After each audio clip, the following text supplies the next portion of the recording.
Nungsi kawkhiba aduda marup ani du yinglai. Nongthang kanagumba amadi yingduna lei. Mani yingliba maikei adomdi yinglai. Adubu ure Nungsina nupa amaga chatlibadu. Lanjenba Nongthang di yinglai. Nongthang phingna changsinki. Manak yoramdaida chaplepi.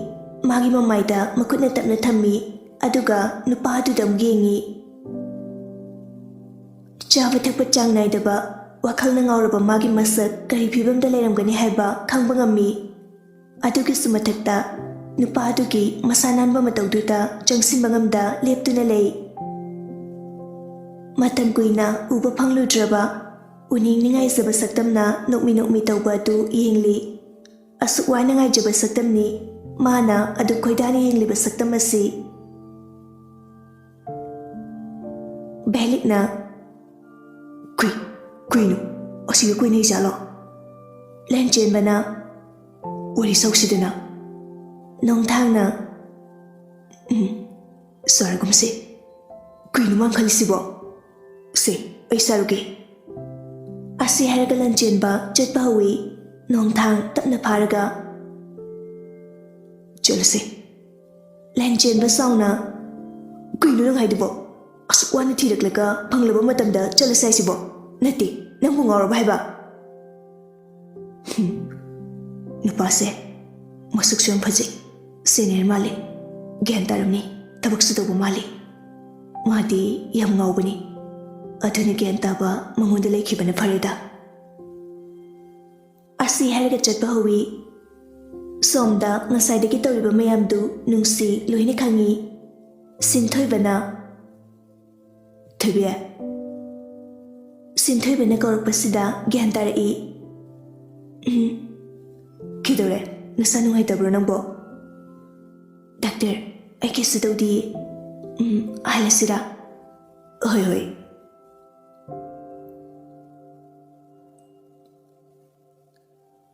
Somdan ahumdu mayim dalai.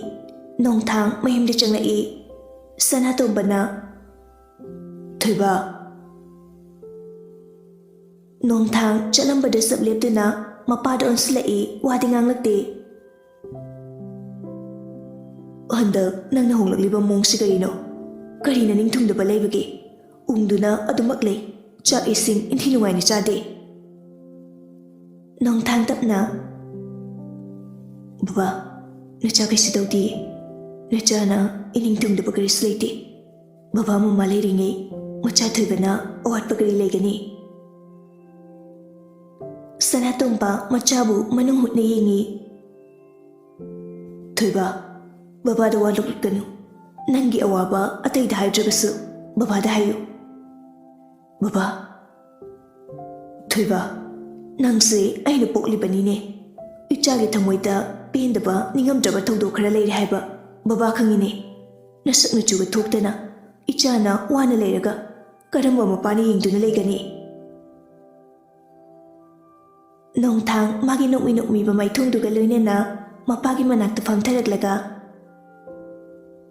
Baba, nachana pendava nungaitaba karis leite. Thuiba, nang bababu auchu phabu waruribra.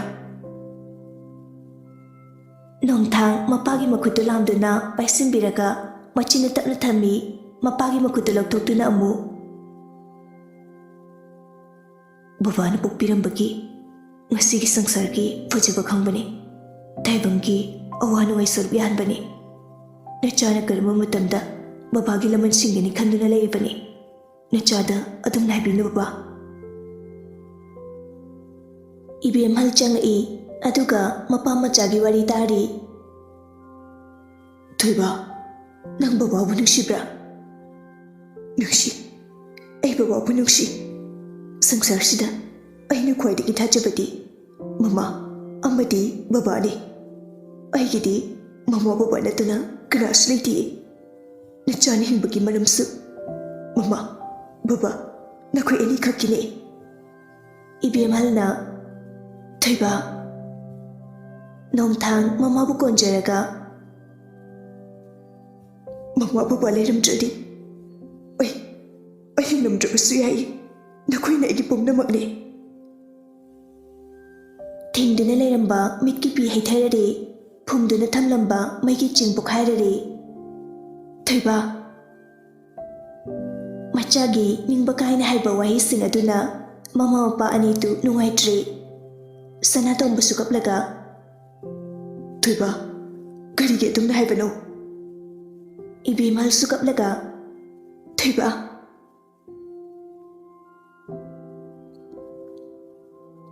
ꯑꯁꯨꯝꯅ ꯃꯇꯝ ꯈꯔꯁꯨ ꯍꯧꯈ꯭ꯔꯦ ꯅꯨꯡꯁꯤ ꯃꯌꯨꯝꯗ ꯑꯃꯨꯛ ꯂꯩꯔꯦ ꯅꯣꯡꯊꯥꯡ ꯍꯔꯥꯎꯖꯩ ꯃꯥꯕꯨ ꯅꯨꯡꯇꯤꯒꯤ ꯎꯕ ꯐꯪꯕꯗ ꯑꯗꯨꯕꯨ ꯁꯤꯟꯊꯣꯏꯕꯅ ꯑꯌꯥꯝꯕ ꯃꯇꯝꯗ ꯂꯥꯛꯇꯨꯅ ꯅꯨꯡꯁꯤꯒ ꯀꯣꯏꯕ ꯑꯗꯨꯝ ꯆꯠꯂꯤ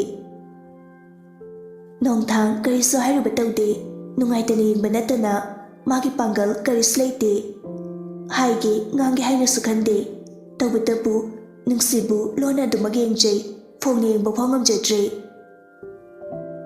ꯃꯥꯒꯤ ꯃꯑꯣꯡꯗꯨꯗ ꯂꯟꯆꯦꯟꯕ ꯄꯥꯡꯒꯜ ꯑꯃ ꯏꯊꯣꯛ ꯊꯣꯛꯇ꯭ꯔꯦ ꯍꯟꯗꯛ ꯍꯣꯡꯂꯛꯂꯤꯕ ꯅꯣꯡꯊꯥꯡꯒꯤ ꯃꯇꯧꯁꯤꯗ ꯈꯪꯕ ꯉꯝꯃꯤ ꯃꯗꯨꯗꯤ ꯅꯣꯡꯊꯥꯡꯅ ꯅꯨꯡꯁꯤꯕꯨ ꯑꯗꯨꯛꯀꯤ ꯃꯇꯤꯛ ꯅꯨꯡꯁꯤ ꯍꯥꯏꯕ ꯕꯦꯂꯤꯛꯀ ꯆꯟꯕꯤꯒ ꯃꯈꯣꯏꯒꯤ ꯃꯔꯝꯒꯤ ꯍꯦꯛ ꯍꯦꯛꯁꯨ ꯈꯠꯅꯩ ꯅꯠꯇꯦ ꯅꯨꯄꯤ ꯅꯣꯏꯕꯨ ꯊꯃꯣꯏ ꯑꯗꯨ ꯀꯜꯂꯤꯗꯨ ꯀꯩꯒꯤꯅꯣ ꯍꯥꯏꯕꯅꯦ ꯑꯩ ꯀꯩꯗꯧ ꯍꯥꯏꯕꯅꯣ ꯑꯗꯣ ꯅꯪꯅ ꯈꯔ ꯍꯥꯏꯕ ꯌꯥꯏꯗꯅꯗꯣ ꯑꯩꯁꯨ ꯍꯥꯏꯗꯕ ꯅꯠꯇꯦꯗꯅ ꯁꯤꯕꯨ ꯑꯩꯅꯔꯣ ꯅꯠꯇꯦ ꯅꯪꯁꯨ ꯈꯪꯉꯤ ꯅꯠꯇ꯭ꯔꯣ ꯉꯥꯟꯕꯅ ꯃꯥꯕꯨ ꯀꯌꯥꯝ ꯅꯨꯡꯁꯤ ꯍꯥꯏꯕꯗꯣ ꯍꯣ ꯈꯪꯉꯤ ꯑꯗꯣ ꯀꯩꯗꯧꯁꯦ ꯍꯥꯏꯕꯅꯣ ꯑꯇꯩ ꯅꯪ ꯈꯨꯄꯥꯛꯅ ꯊꯥꯖꯤꯜꯂꯛꯀꯅꯤ ꯆꯟꯕꯤ ꯇꯨꯃꯤꯟꯅ ꯂꯩꯈ꯭ꯔꯦ ꯅꯠꯇꯦ ꯊꯣꯏ ꯃꯣꯏ ꯑꯅꯤꯅ ꯈꯜꯂꯤꯁꯨ ꯀꯩꯅꯣ ꯍꯥꯏꯕꯅꯤꯗ ꯀꯧ ꯉꯥꯡꯉꯤ ꯏꯟꯊꯤ ꯅꯨꯡꯉꯥꯏꯅ ꯈꯨꯝꯗꯦ ꯑꯗꯨꯁꯨ ꯑꯩꯉꯣꯟꯗ ꯇꯥꯏꯅꯧꯗꯅ ꯆꯟꯕꯤ ꯈꯣꯟ ꯈꯔ ꯀꯟꯅ ꯍꯥꯏꯔꯛꯄꯅꯤ ꯆꯟꯕꯤꯗꯨ ꯈꯪꯕꯨ ꯈꯪꯉꯤꯅꯤ ꯍꯤꯡꯆꯥꯕꯁꯤꯗꯤ ꯅꯨꯄꯤ ꯅꯣꯏꯁꯦ ꯊꯥꯖꯕ ꯌꯥꯕ ꯅꯠꯇꯦ ꯑꯍꯦꯟꯕ ꯑꯃ ꯂꯥꯛꯂꯗꯤ ꯑꯗꯨꯝ ꯆꯠꯈꯤ ꯅꯪꯁꯨ ꯑꯩꯗꯒꯤ ꯍꯦꯟꯕ ꯊꯕꯛ ꯇꯧꯕ ꯑꯃ ꯂꯥꯛꯑꯗꯤ ꯆꯠꯈꯤꯗꯣꯏ ꯅꯠꯇ꯭ꯔꯣ ꯏꯁ ꯑꯩꯕꯨ ꯑꯍꯦꯟꯕ ꯌꯥꯝ ꯄꯥꯝꯕꯩ ꯃꯑꯣꯡꯗꯒ ꯑꯍꯣꯏ ꯏꯕꯨꯡꯉꯣ ꯅꯄꯨꯛꯆꯦꯜꯗ ꯁꯦꯡꯉꯣ ꯄꯨꯛꯆꯦꯜꯒꯤ ꯋꯥꯗꯤ ꯁꯦꯡꯉꯤ ꯀꯩꯅꯣ ꯑꯩꯁꯤ ꯅꯪꯒꯤꯅꯦ ꯅꯪꯒꯤ ꯕꯦꯂꯤꯛ ꯅꯣꯛꯃꯤ ꯆꯟꯕꯤꯕꯨ ꯌꯦꯡꯖꯩ ꯉꯁꯥꯏꯒꯤ ꯈꯠꯅꯔꯝꯕ ꯑꯅꯤꯗꯨ ꯑꯃꯨꯛ ꯐꯅꯗꯨꯅ ꯅꯨꯡꯁꯤꯅꯅ ꯐꯝꯃꯤ ꯆꯟꯕꯤꯅ ꯑꯗꯣ ꯗꯥ ꯀꯩꯗꯧꯔꯦ ꯏꯕꯥꯅꯤ ꯀꯔꯤꯒꯨꯝꯕ ꯀꯥꯏꯅꯔꯗꯤ ꯀꯃꯥꯏꯅ ꯇꯧꯅꯤ ꯀꯩꯝ ꯇꯧꯔꯣꯏꯗ ꯆꯟꯕꯤ ꯁꯥꯎꯅ ꯌꯦꯡꯂꯛꯏ ꯑꯗꯨꯒ ꯀꯩꯝ ꯇꯧꯔꯣꯏꯗꯕ ꯀꯩꯝ ꯇꯧꯔꯣꯏ ꯑꯁꯦꯡꯀꯤ ꯀꯩꯕꯨ ꯇꯧꯔꯣꯏꯗꯣꯏꯅꯣ ꯅꯪꯒ ꯀꯥꯏꯅꯔꯗꯤ ꯑꯩꯁꯨ ꯅꯨꯄꯤ ꯑꯃ ꯊꯤꯗꯨꯅ ꯅꯨꯡꯉꯥꯏꯅ ꯂꯩꯕ ꯇꯥꯕꯅꯤ ꯀꯔꯤꯗꯤ ꯎꯄꯥꯏ ꯂꯩ ꯑꯣ ꯅꯪꯅ ꯑꯩ ꯅꯨꯡꯁꯤ ꯍꯥꯏꯗꯣ ꯑꯗꯨ ꯑꯣꯏꯔꯦ ꯐꯔꯦ ꯑꯁꯤ ꯍꯥꯏꯔꯒ ꯍꯧꯒꯠꯂꯒ ꯆꯠꯈꯤ ꯕꯦꯂꯤꯛ ꯃꯕꯨꯛ ꯄꯥꯏꯈꯩ ꯅꯣꯛꯇꯨꯅ ꯂꯩꯍꯧꯏ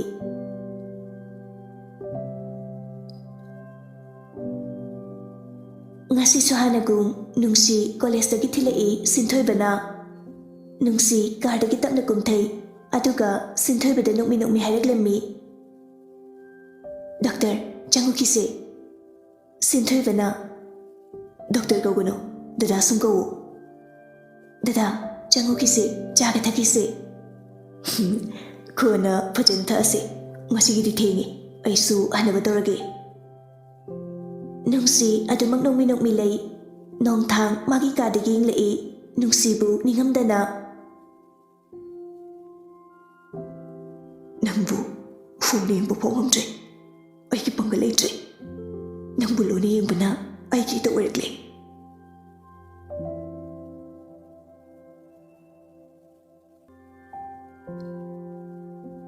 ꯃꯇꯝ ꯈꯔꯁꯨ ꯍꯧꯈ꯭ꯔꯦ ꯅꯨꯃꯤꯠꯇꯨ ꯀꯣꯂꯦꯖꯀꯤ ꯐꯪꯁꯟ ꯑꯃ ꯇꯧꯏ ꯐꯪꯁꯟ ꯑꯗꯨꯗ ꯅꯣꯡꯊꯥꯡꯁꯨ ꯑꯣꯖꯥꯁꯤꯡ ꯑꯃꯗꯤ ꯁꯥꯇ꯭ꯔ ꯁꯥꯇ꯭ꯔꯤꯁꯤꯡ ꯀꯌꯥ ꯑꯃꯅ ꯏꯁꯩ ꯁꯛꯎ ꯍꯥꯏꯗꯨꯅ ꯀꯟꯅ ꯇꯛꯏ ꯑꯗꯨꯕꯨ ꯅꯣꯡꯊꯥꯡ ꯌꯥꯗꯦ ꯀꯟꯅ ꯍꯩꯃꯟꯕꯗꯒꯤ ꯏꯁꯩ ꯁꯛꯂꯒꯦ ꯍꯥꯏꯔꯛꯏ ꯀꯣꯂꯦꯖꯇꯨ ꯏꯔꯥꯡ ꯂꯥꯡꯉꯤ ꯃꯥ ꯏꯁꯩ ꯁꯛꯅꯤ ꯇꯥꯕꯗ ꯃꯥꯕꯨ ꯉꯥꯎꯖꯕ ꯅꯨꯄꯤ ꯈꯔꯁꯨ ꯀꯦꯗꯨꯅ ꯂꯥꯛꯅꯩ ꯃꯊꯪ ꯁꯨꯝ ꯁꯛꯅꯔꯛꯏ ꯖꯒꯣꯏ ꯁꯥꯕ ꯌꯥꯎ ꯃꯊꯪ ꯇꯧꯔꯛꯏ ꯀꯧꯊꯣꯔꯛꯏ ꯅꯣꯡꯊꯥꯡ ꯇꯞꯅ ꯊꯣꯔꯛꯏ ꯁ꯭ꯇꯦꯖ ꯂꯩꯔꯤꯕ ꯑꯗꯣꯝꯗ ꯃꯌꯥꯏꯗ ꯂꯦꯞꯇꯨꯅ ꯋꯥ ꯍꯥꯏꯕ ꯍꯧꯔꯛꯏ ꯃꯌꯥꯝꯅ ꯑꯩꯕꯨ ꯅꯨꯡꯁꯤꯕꯤꯗꯨꯅ ꯐꯪꯁꯟ ꯑꯁꯤꯗ ꯏꯁꯩ ꯁꯛꯄꯤꯌꯨ ꯍꯥꯏꯕꯤꯔꯛꯄꯗꯨ ꯑꯩ ꯍꯥꯏꯖꯕꯗꯤ ꯅꯠꯇꯦ ꯑꯗꯨꯕꯨ ꯃꯌꯥꯝꯒꯤꯗꯃꯛ ꯍꯩꯔꯁꯨ ꯍꯩꯔꯛꯇ꯭ꯔꯁꯨ ꯏꯁꯩ ꯑꯃꯈꯛ ꯁꯛꯆꯔꯛꯀꯦ ꯁꯣꯏꯈꯤ ꯂꯥꯟꯈꯤꯕ ꯃꯌꯥꯝꯅ ꯉꯥꯛꯄꯤꯌꯨ ꯍꯥꯏꯖꯔꯤ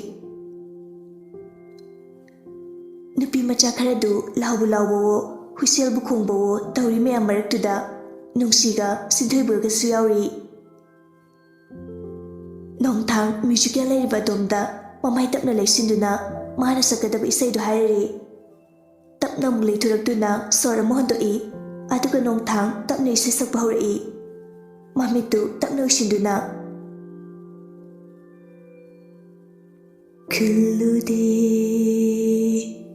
ꯑꯩꯗꯤ ꯑꯁꯨꯝꯅ ꯑꯣꯏꯔꯛꯀꯅꯤ 이라우나 마이리 클루데 아이디 어슴나 오이르까니 이라우나 마이리 나학 여우저버다 레레 아이디 나이 뜸따 nahag yaudrabada lele aidi nai tumta mai chakse khangduna nungsida mana ngangkibasingdu ningsingai ningamda nongthakti yengkhatuna tarake tawramba pirangtusu tahande magi matawduda lanchemba nungaitana yenglai beliksu adu mangai ꯆꯟꯕꯤꯁꯨ ꯅꯨꯡꯉꯥꯏꯇ꯭ꯔꯤ ꯑꯗꯨꯕꯨ ꯊꯣꯏꯗꯤ ꯊꯣꯏꯅ ꯈꯟꯗ ꯃꯥꯜꯂꯤ ꯃꯥꯒꯤ ꯂꯩꯐꯝ ꯊꯣꯛꯄ ꯑꯗꯨꯃꯛ ꯂꯩ ꯅꯣꯡꯊꯥꯡ ꯏꯁꯩ ꯃꯈꯥ ꯇꯥꯔꯛꯏ ꯅꯤꯡꯁꯤꯡꯂꯛꯂꯦ ꯍꯧꯈ꯭ꯔꯕ ꯊꯧꯗꯣꯛ ꯑꯩꯅꯗꯤ ꯀꯌꯥꯗ ꯂꯤꯅꯈꯤꯕ ꯄꯦꯜꯂꯛꯇꯔꯦ ꯑꯗꯣꯉꯩ ꯃꯇꯝꯗꯣ ꯑꯩꯕꯨ ꯀꯌꯥꯗ ꯅꯤꯡꯖꯈꯤꯕ ꯍꯜꯂꯛꯈꯣ ꯑꯃꯨꯛꯇꯪ 이랄세 야절이 헐럭고 어묵당 이랄세 야절이 이사야 두다라가 신타라이 미루다기 피랑수 능시 누가이다니 잉라이 신토이바수 땀니 잉라이 Nongthang isay sakna tarkliba mapidu tamna taytui aduga isay duloraka thoraktuna hall adudagi thoraklaga pena kapjai thingdatuna leiramba pirangdu thingbangam da sintharai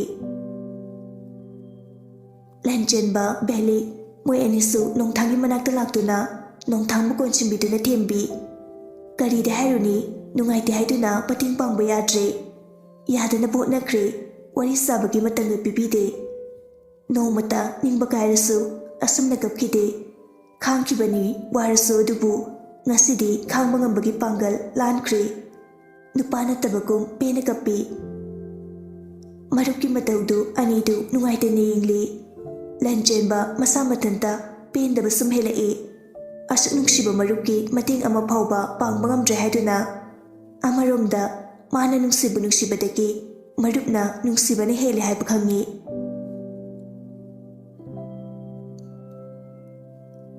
Nungsi khangmangam de chentoki sinthoiba mabutanaki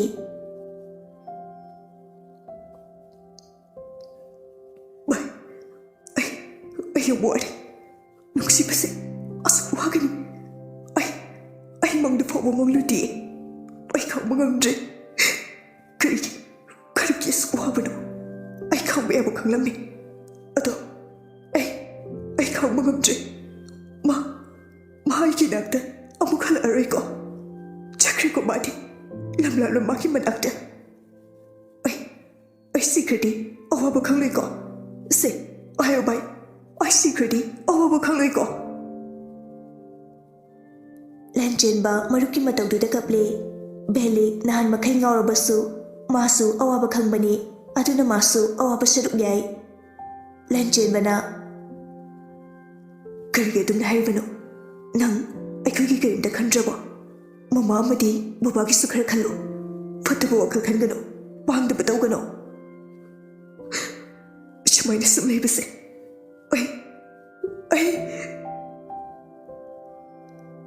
Wadu mapung phana haiba ngamda gyan mangna leimai thakta tarai Lanjenba belik pakhatna ngakpi Bhai Lanjenba kaplaga Bhai Belikna Lanjenba ising loro Lanjenba fukhagatli Oi Asi hairamlaga chenki Ising du amuk puraga lai Asumna Nongthangbu moyni changdana gyan dahalaba matung mayimda thambirami Numidang waramdu thoi ithathajadana call tawrami Nongthang ingangakna karinu khana ngihakle aduga harauna tapna paikhatli Nongthangna hello faibu nangdi thoi pakatna mari hari Danganba nungsi hospital da accident da Danganba Nongthangakna amadi pakatna Thoi kainu nungna haise aibu genam ta halo nungsi ke dorge ha se omta sing haro Thoi sukapnaga Nungsi do college tagi tholokpada accident hoye hospital da pukhatle yam Pakhat manbana wangang bu phok thoktre Thoi ki hospital da no ai lake Thoi ni mapam haire phone da tamnakraba matu masagi kari sukhanda anaba kauja table matakta leiriba gari sodu paiduna prepare Thaiba kaidano adu pingna nasangam di swairaga adu katada adu makthokki pakhat manbana chatliba do karino masa khangjade tarang ama chatna adu magari da thorai chatliba lambi du mami sami urai makhutusu ipapa jale chatna satna Lanjenba da call tawi Bye Lanjenba pakhatna Bye kidoge Nungsi hospital Ohayo Nungsi kidoge nagamta pakat kano Sing ni hayo Nungsi accident Nang kahit chalino Ras Haiban loibaga karigumba makhol ama taki Madugi matungdagi Nongthangi makhol taki dre Lanjenba pakatna Bye kidoge Seba kidoge haibane Awaba khonjelda Nungsi Takidre wahi khara saharamlaba matung chaplepkhre Lanjenba pakhatna phone du prap thamkhraga kadagi prap thoraktuna magi gari du thoduna lai Nongthangna hairama mafam adongda pukning sulaitada pakhatba mipaibani ga loinana